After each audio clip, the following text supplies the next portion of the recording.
What's an NSFW fact about history that we don't get to hear too often? 1. Benjamin Franklin had a fart fetish.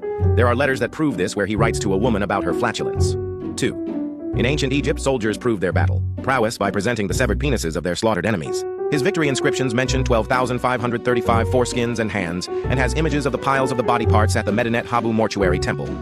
3. Mozart wrote a piece called Lick My Ass. 4.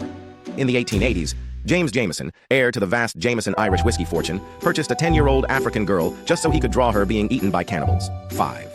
In 1488, an Italian noblewoman, Caterina Sforza Riario, locked herself in a castle to save herself from her enemies. Her enemies managed to capture her children and threatened to kill them if she wouldn't surrender. She climbed on ramparts, lifted her skirt to expose her female parts, and shouted, "Fools! Don't you see that I can make myself more children?" 6. It is speculated that the crotches part of a knight's armor was enlarged, not to make the knights and king's junk look bigger, but to alleviate the pain caused by syphilis when their genitals made contact with the metal pieces.